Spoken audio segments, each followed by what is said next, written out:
Labą. Ir ką aš čia turiu? Turiu tokį rankinuką. Čia ant pečių pasikabinti, ant kaklo, kai sakant, galima. O ką mes čia turim? Čia turim tokį vieną komplektėlį, kuriuo daug kas manęs yra klausę, daug kas nori.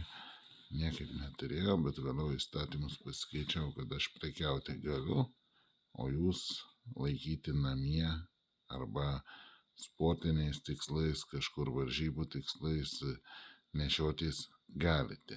Tik tai būtent turėdami tikrą paaiškinimą savo teritorijoje, savo namuose, ūkyje, visur jūs galite turėti, laikyti, mėtyti į taikinius. O kai paskui mėtyti į taikinius, tai jau viskas aišku, kas čia yra. Tai žodžiu, negalima nešiotis mieste be jokios priežasties. Negalima pirkti jaunesniem nei 18 metų.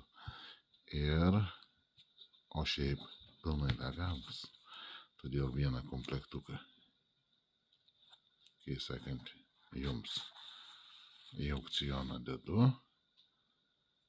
Šiaip va tokie.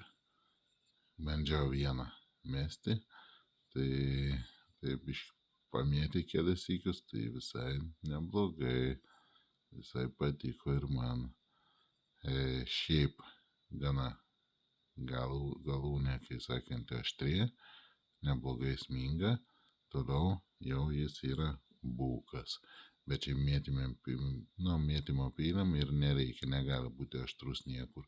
Tai tik tai čia yra suvesta, kai matome, gana bukai, tik tai galiukas aštrus, va, toks, kad iš smūgio,